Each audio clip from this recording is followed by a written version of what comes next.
गुरुचरित्राचे पारायण करताना आपल्याला अतिशय काळजीपूर्वक करावे लागते. श्री गुरुचरित्र पारायण हे जागरूक आणि त्वरित फळ देणारे आहे. पण ते करताना सुद्धा आपल्याला काही नियम पाळावे लागतात. आपण जर मनोभावे नियम पाळून पारायण केले तर आपल्या मनातल्या सर्व इच्छा निश्चित पूर्ण होतात. श्री दत्तगुरूंची कृपादृष्टी आपल्यावर व्हावी यासाठी पारायणाआधीच काही गोष्टी ठरवून मगच पारायणाला सुरुवात केली पाहिजे. कोणत्या गोष्टी पारायणा सुरू करण्यापूर्वी लक्षात ठेवाव्यात जेणेकरून आपल्याला संपूर्ण फलप्राप्ती होईल, तेच आपण आजच्या व्हिडिओमध्ये आपण पाहणार आहोत. नमस्कार मंडळी, मी पूनम. मी आपल्या यूट्यूब चॅनलमध्ये आपणा सर्वांचं अगदी मनापासून स्वागत करते. तर तुम्ही हा व्हिडिओ शेवटपर्यंत नक्की बघा. श्री गुरुचरित्र पारायण 3 दिवस, 7 दिवस किंवा 11 दिवसांचे करता येते. आपल्या इच्छेनुसार आपण हे पारायण किती दिवसांचे करावे हे पहिले तर ठरवून घ्यायचे. दररोज किती अध्याय वाचायचे हे आपल्याला किती दिवसांचे पारायण करणार आहे त्यावरती अवलंबून असतं.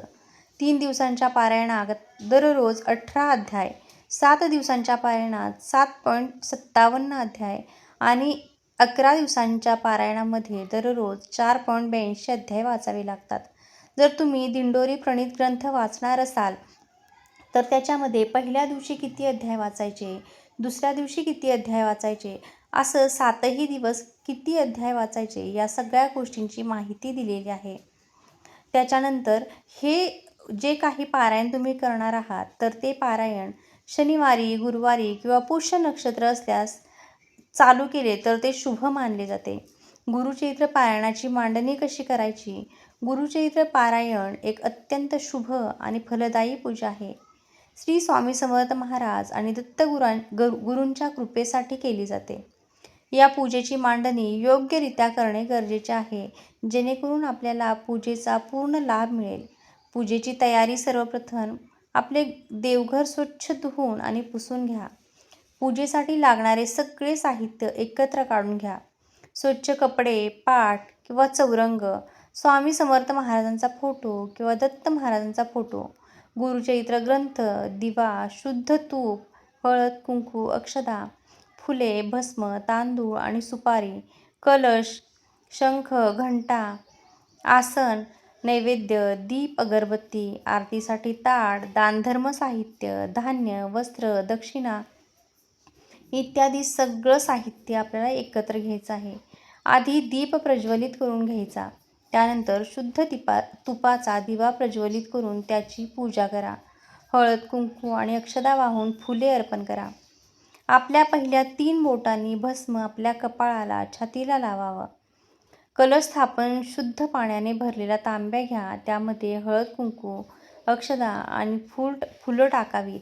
एक सुपारी टाकावी आणि त्यावर विड्याची 5 पाने ठेवावी.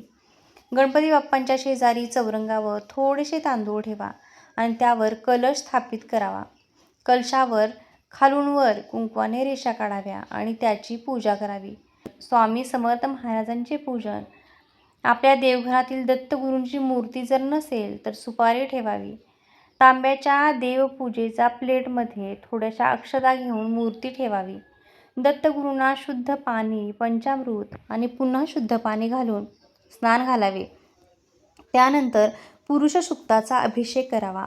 अभिषेक झाल्यानंतर मूर्ती स्वच्छ पुसून घ्यावी आणि त्यांना हळद, कुंकू, अक्षता, फुले, भस्म अर्पण करावा. गुरुचरित्र पारायणाची पूजा कशी करावी? गुरुचरित्र पूजा मांडणी करताना शांततेने आणि व्यवस्थित लक्ष देऊन करावी. कारण पूजा विधीमध्ये काही कमी राहिल्यास पूजा संपन्न होत नाही. शंख आणि घंटा घ्याव्या. उजव्या हाताला शंखाची आणि डाव्या बाजूला घंटेची स्थापना करावी. शंखाला गंध लावावा आणि घंटेला गंधाक्षता आणि फुले वाहावी. कलश ज्या ठिकाणी स्थापन केले आहे त्याच्या समोर जोड पानावर एक सुपारी, एक हळकुंड, बदाम ठेवावं. पूजा सुरू असताना मनातल्या मनात दत्तगुरूंचा मंत्र किंवा श्री स्वामी समर्थांचा मंत्र जपण्यास सुरुवात करावी. स्वामींचा फोटो, नवनाथ महाराजांचा फोटो आणि दत्तगुरूंचा फोटो यांची पंचोपचारे पूजा करावी. त्यांना हळद, कुंकू, अक्षता, गंधाक्षता, फुले वाहून भस्म आणि फुलांचे हार घालावे. जो फोटो तुमच्याकडे असेल त्या फोटोची पूजा करावी. सगळेच फोटो ठेवणे गरजेचे नाही. किंवा तुम्ही ज्या देवाच्या नावाने गुरुचरित्र पारायण करत आहात त्या देवाचा फोटो ठेवावा. आपल्यासाठी आणि दत्त महाराजांसाठी आसन ठेवावे. दत्त महाराज पारायणाच्या वेळी फेरी मारत आपले वाचन श्रवण करतात अशी दत्त भक्तांची भावना आहे.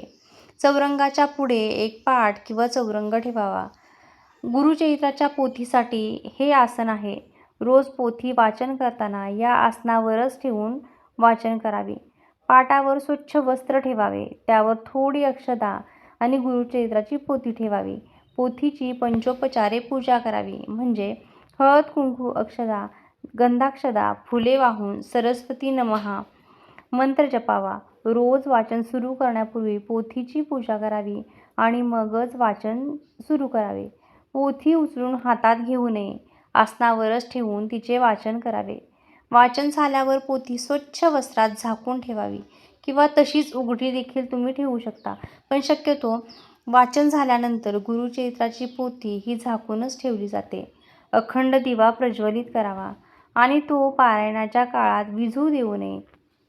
चुकून वाऱ्याने किंवा अनावधानाने दिवा विझला तर दत्त महाराजांची क्षमा मागून पुन्हा दिवा प्रज्वलित करावा. पोथीचे पूजन आणि दिवा प्रज्वलित केल्यानंतर श्री स्वामी समर्थ किंवा दत्त महाराजांच्या मंत्राचा एक माळ जप करावा. गायत्री मंत्र जपून वाचनाला सुरुवात करावी. जर तुम्ही 7 दिवसांचे पारायण करणार असाल तर पहिल्या दिवशी 1 ते 9 अध्याय, दुसऱ्या दिवशी 10 ते 21 अध्याय, तिसऱ्या दिवशी 22 ते 29 अध्याय, चौथ्या दिवशी 30 ते 35 अध्याय, पाचव्या दिवशी 36 ते 38 अध्याय, सहाव्या दिवशी 39 ते 43 अध्याय आणि सातव्या दिवशी दत्त जयंती म्हणजे 44 ते 53 अध्याय वाचावे. रोज वाचन झाल्यानंतर सकाळ संध्याकाळ गुरुचरित्राच्या पोथीला आणि दत्त महाराजांना घरात बनवलेल्या अन्नाचा नैवेद्य दाखवावा. सकाळी आणि संध्याकाळी दोन्ही वेळेला आरती करावी. आता पाहूया गुरुचरित्र वाचनाचे उद्यापन विधी आणि उद्यापनानंतर काय करावे. गुरुचरित्र पारायणाचे उद्यापन करताना या गोष्टी लक्षात ठेवा. दत्त जयंतीचा उद्यापनाचा शेवटचा दिवस असतो. त्या दिवशी संपूर्ण अध्याय वाचावे. लक्षात ठेवा की हा शेवटचा दिवस उपवासाचा आहे. उद्यापन दुसऱ्या दिवशी करावे. उपवासामुळे आणि थकल्यामुळे उद्यापन दुसऱ्या दिवशी करणे चांगले असते. उद्यापनाच्या दिवशी सकाळी लवकर उठून स्नान करून स्वच्छ कपडे घालावेत. घरात आणि पूजास्थळी सुगंधी धूप लावावा आणि फुले वाहावी. पूजा साहित्याची पूजा करावी. पुरणाचा नैवेद्य तयार करावा आणि दत्त महाराजांना आवडणाऱ्या घेवड्याच्या शेंगांची भाजी नैवेद्यामध्ये आवर्जून करावी. एकूण 5 नैवेद्य तयार करावे. 1 दत्त महाराजांसाठी, 2 स्वामी समर्थ महाराजांसाठी, 3 आपल्या कुलदेवतेसाठी, 4 गुरुचरित्राच्या पोथीसाठी, 5 गायीसाठी. पूजा पूर्ण झाल्यावर गायीचा नैवेद्य गायीला खाऊ घालावा. उरलेला नैवेद्य घरातील सदस्यांमध्ये वाटून घ्यावा आणि आरती करावी. शक्य असल्यास 1 पाहुणे जोडपे आपण या दिवशी जेवायला घालू शकता. किमान 1 सव्वाशेर पिठाची भाकरी दान करा. दानावर आलेल्या भिक्षुकांना रिकामा हात पाठवू नका. उद्यापनानंतर पूजा साहित्य जसे आहे तसे ठेवा. दुसऱ्या दिवशी सकाळी संपूर्ण पूजेवर पुन्हा गंधाक्षता आणि फुले वाहा आणि पूजा हलवा. पूजा साहित्याचे विसर्जन कलशातून तांब्यात घेतलेले पाणी घरात आजूबाजूला शिंपडा. नारळ फोडून प्रसाद बनवा. सुपारी, हळकुंड, बदाम आणि विड्याची पाने पाण्यात विसर्जन करा. श्री स्वामी समर्थ या मंत्राचा जप अवश्य करा. दत्त महाराजांचा मंत्र आणि विष्णू सहस्त्रनाम हा मंत्र जपा. आता पाहूया स्वामी भक्तांना पडलेले काही प्रश्न. 1 पारायण किती दिवसाचे करावे. श्री गुरुचरित्र पारायण तुम्ही 3, 7 किंवा 11 दिवसांचे करू शकता. शक्यतो 7 दिवसांचे करणे अतिशय चांगले. 2 श्री गुरुचरित्र पारायण हे कोणत्या वेळी करावे. पारायण करण्यासाठी सकाळची 4 नंतरची वेळ अतिशय चांगली आहे. परंतु काही कारणास्तव तुम्हाला सकाळी जमत नसेल तर तुम्ही दिवसभरात केव्हाही करू शकता. फक्त दुपारी 12 ते 12:30 या वेळेमध्ये करू नका. ही वेळ दत्तगुरूंच्या भिक्षेची वेळ मानली जाते. मनात फक्त श्रद्धा आणि भाव हवा. बाकी कोणत्याही वेळी पूजा केली तर त्याचे फळ मिळतेच. 3. गुरुचरित्र पारायणाच्या समाप्तीच्या दिवशी नैवेद्याला काय बनवावे? नैवेद्यासाठी तुम्ही कोणताही गोड पदार्थ बनवू शकता, जसे की पुरणपोळी किंवा इतर कोणत्याही. त्यासोबतच घेवड्याची भाजी आवर्जून करावी. ही भाजी दत्तगुरूंना खूप आवडते. तसेच प्रत्येक पदार्थामध्ये तुम्ही कांदा लसणाचा वापर करू नका. तुमच्या इच्छेनुसार तुम्ही कोणताही गोड पदार्थ बनवू शकता. 4. श्री गुरुचरित्र पारायण करताना झोप येणे, आळस येणे यावर काय उपाय करावे? कोणतीही गोष्ट मनापासून केली तर कधीच आळस किंवा झोप येत नाही. परंतु जर झोप किंवा आळस येतच असेल तर तुम्ही पहिला उपाय म्हणजे रात्री व्यवस्थित पूर्ण झोप घ्या. त्यामुळे तुम्हाला पारायणाच्या वेळी झोप येणार नाही. दुसरं म्हणजे सकाळच्या वेळेत पारायण करा. सकाळच्या शांत वेळेमध्ये आपण झोपेतून उठून लगेच फ्रेश झाल्यामुळे झोप येणार नाही. दुपारच्या वेळेस पारायण करताना झोप येऊ शकते, म्हणून दुपारची वेळ तुम्ही शक्यतो यावेळी टाळा. 5. गुरुचरित्र पारायण करताना सर्व नियम पाळणे आवश्यक आहे का? तर सर्व नियम पाळलेच पाहिजेत असं काहीही बंधन नाही आहे.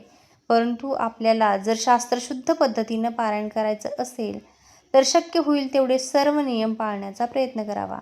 काही कारणास्तव एखादा नियम पाळता आला नाही तर चिंता करू नये. मनापासून देवाची माफी मागावी आणि श्रद्धेने पारायण करावे. पारायणाचे पूर्ण फळ तुम्हाला नक्की मिळेल. स्वामी महाराज तुमच्या मनातील इच्छा जरूर पूर्ण करतील. 6. मासिक पाळीनंतर किती दिवसांनी पारायण वाचले तर चालू शकते? मासिक पाळीनंतर 5व्या दिवशी किंवा 7व्या दिवशी पूजा करू शकता.